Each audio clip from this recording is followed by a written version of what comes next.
Em nome do Pai, do Filho e do Espírito Santo. Amém. Amados irmãos e irmãs, é com muita alegria que nós estamos aqui para juntos estudar e meditar o Evangelho. A igreja nos apresenta para este que é o 5º domingo do tempo comum do ano A.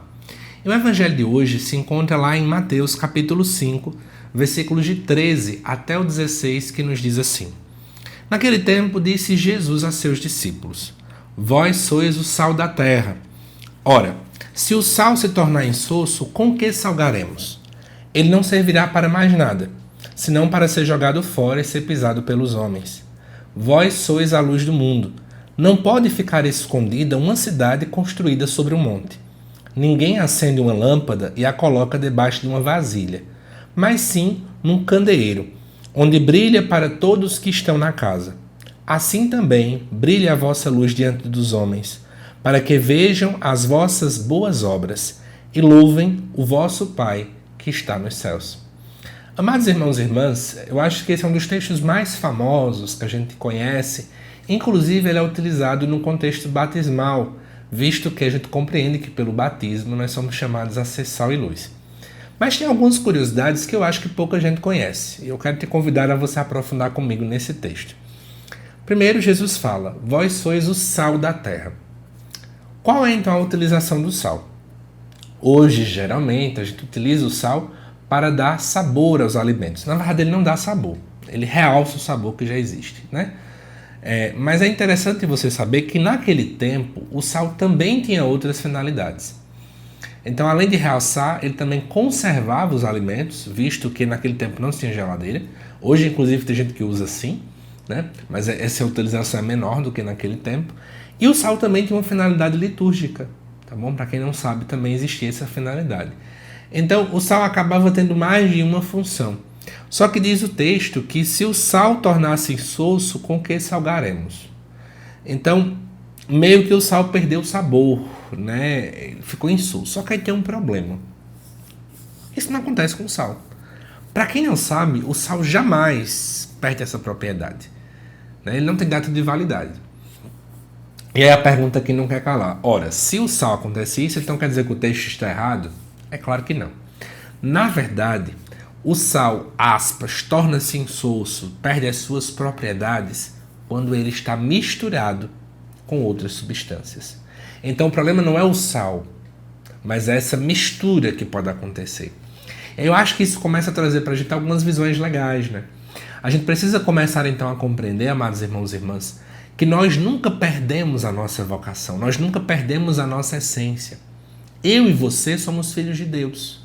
Mas, porém, todavia, entretanto, quando nós estamos misturados com coisas erradas, quando nós não nos guiamos no caminho do Senhor, a gente pode perder, né, essas características porque estamos ali. Porque nós nos afastamos daquele que é a principal fonte da nossa essência. Aquele que nos diz quem somos de fato, aquele que nos criou, aquele que nos ama, aquele que tem misericórdia de cada um de nós. E aí, o texto diz, inclusive, que ele não serve para mais nada, senão para ser jogado fora e ser pisado pelos homens. Preste bem atenção no que acontecia naquele tempo. Uma vez ao ano, geralmente, acontecia de nevar em Jerusalém. Um episódio bem raro, porque é uma região muito quente, mas acontecia.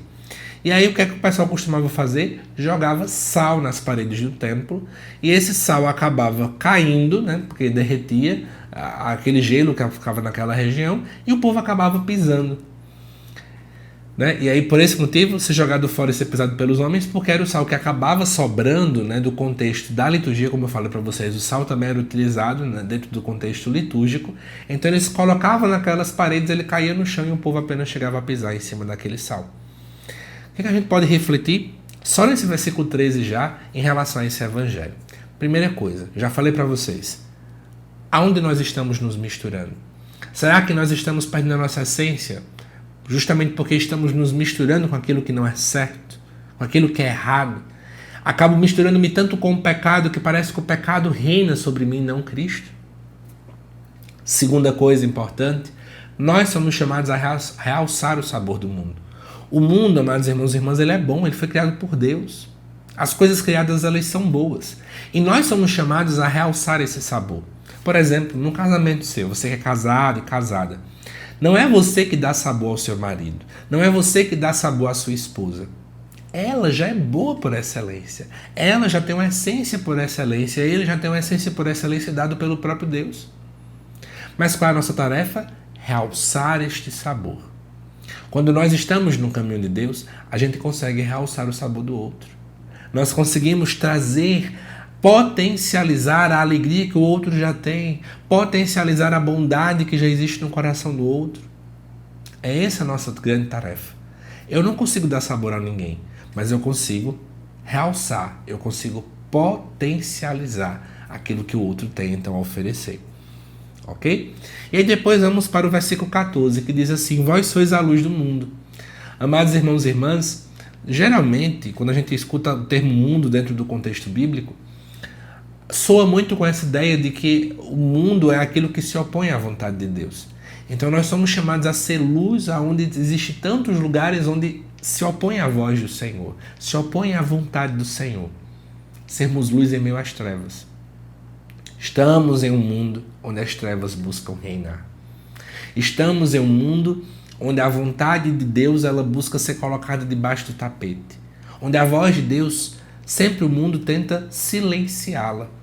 E nós somos chamados a sermos luz. Nós somos chamados a ser farol, a ser guia, a ser uma seta que aponte para Cristo. E aí diz o texto, não pode ficar escondida uma cidade construída sobre o monte. Isso aqui é uma referência clara à cidade de Jerusalém. A cidade de Jerusalém ela estava construída sobre o Monte Sião. E a cidade de Jerusalém não pode ficar escondida. Entenda quando ele fala a cidade de Jerusalém, de certo modo também se confunde com o povo que acredita, né, em Deus. O povo que vai até Jerusalém para prestar culto ao Senhor. E agora, entendendo a dinâmica da nossa igreja, todos nós que somos cristãos somos chamados a ser luz. Não podemos ficar escondidos. Não podemos ficar trancados nas quatro paredes. Mas precisamos iluminar o mundo. E aí diz o texto, ninguém acendeu uma lâmpada para colocá-la debaixo de uma vasilha. Deus já te trouxe ao mundo para você ficar escondido. Você não foi batizado, amado irmão e irmã, para ficar trancado, para ficar calado, para não evangelizar. Deus te trouxe a esse mundo para anunciar Ele. Deus te trouxe a esse mundo para anunciar a sua palavra. Deus te trouxe a este mundo para que você seja um arauto, para que você fale de Deus, para que você anuncie o Senhor. E por que tanto medo? Deixa eu partilhar isso com vocês. Por que medo de evangelizar? Por que medo de falar de Deus? Por que se achar impotente? Por que ficar se perguntando, será que é a hora? Será que é isso que Deus quer? Deus me dá um sinal de que eu preciso evangelizar? Gente, não precisamos de sinais extraordinários, não. O mundo está ansioso, gemendo e chorando, como a própria palavra fala, em dores de parto, esperando a manifestação dos filhos de Deus. Esperando que eu e você abramos a nossa boca e falemos de Cristo e anunciamos a palavra. A gente não pode ficar acuado. Nós não podemos ser escravos do medo, da insegurança. Não podemos achar que é o medo que tem que regular a nossa evangelização. Quem nos impulsiona é o amor de Deus. Esse amor que um dia me amou tem que me impelir, tem que me levar também a desejar anunciar este amor a outras pessoas. E isso é não ficar debaixo, né, de uma vasilha, mas ser colocado num candeeiro. E eu quero fazer uma reflexão. O candeeiro, nesse contexto aqui, é justamente algo que potencializa, né, que faz com que essa luz não fique tão pequena, mas com que ela cresça, cresça, cresça e chegue a outros lugares. Quem é o teu candeeiro? Quem são as pessoas? Quem são os lugares? Até aqui está um elemento chave para a nossa vocação. Existem muitas pastorais na igreja, existem muitos serviços, existem muitos ministérios. Qual é o ministério? Qual é a pastoral? Qual é o serviço que é o teu candeeiro, que potencializa aquilo que você já é? É aí onde é a tua vocação. Às vezes eu vejo gente envolvida em 20 mil pastorais, como se é isso que é a vontade de Deus para a tua vida. Não é a vontade de Deus para a tua vida. A vontade de Deus, amado irmão e irmã, é que você esteja no candeeiro. Talvez seja a pastoral da catequese, talvez seja a pastoral da comunicação, talvez seja o apostolado da oração, talvez seja o ser ministro da Eucaristia. Não sei qual é a tua realidade. Talvez é um grupo de jovens que você participa. É ali o local onde Deus potencializa. É ali o local onde de fato o teu batismo começa a fazer sentido, porque você começa a permitir com que o Espírito Santo que você recebe no batismo, é confirmado no Santo Crisma, possa de fato mover a tua vida e leve você a ser instrumento nas mãos de Deus. Talvez você diga assim: eita, refletir agora que eu estou longe do meu candeeiro. Sai do meu grupo, sai da minha realidade. Quero te dizer uma coisa: volta. Volta, porque Deus te chamou a estar nesse candeeiro aí. Por que você foi para longe dele? Acho que vale a pena a gente pensar sobre isso também. Né? E aí diz o versículo 16: assim também brilha a vossa luz diante dos homens, para que vejam as vossas boas obras e louvem o vosso Pai que está nos céus. E aí está um elemento importante, né? Quando a gente fala de ser luz, quando a gente fala de deixar brilhar a vossa luz, não quer dizer que é você que tem que aparecer, mas as obras que você faz. É assim que o mundo crerá em Cristo. Não é olhando para ti, mas olhando para aquilo que você faz. E muitas vezes, quando a gente faz algo, as pessoas nem associam que foi você que fez. Porque tem coisa que a gente faz que a gente não precisa hora alguma aparecer. O povo só vê as boas obras, o povo só vê os frutos. Tem coisa melhor do que, por exemplo, você perceber que aquele jovem que você catequizou agora é padre, agora canta na igreja, agora se casou e o casamento dele é um casamento santo, agora também é um catequista. Olha aí, as vossas boas obras, fruto da tua evangelização, está brilhando, está aparecendo. É isso que Deus quer. Quero convidar você, inclusive, hoje a refletir. Quantas pessoas são frutos do teu trabalho, da tua missão? Às vezes parece que a gente esquece. Não sei por que está vindo isso na minha cabeça agora, né? Que tem muita gente que está tão frustrada com a missão, acha que nada deu certo e acaba esquecendo que na tua missão teve frutos. Que teve aquela pessoa que deu certo, porque você um dia comprou uma Bíblia para aquela pessoa, deu uma Bíblia emprestada, deu um terço. Porque você convidou para ir para aquela adoração, porque você acompanhava ela na ida e na volta da missa, porque era de noite, porque era perigoso, porque isso, porque aquilo. São essas pequenas coisas, gente, que a gente faz com que as nossas obras apareçam, que a nossa luz brilhe e que assim o povo louve ao Pai. Que de fato esse Evangelho possa despertar em você o amor novamente pela missão. E você entenda, Deus não te trouxe a esse mundo para outra coisa.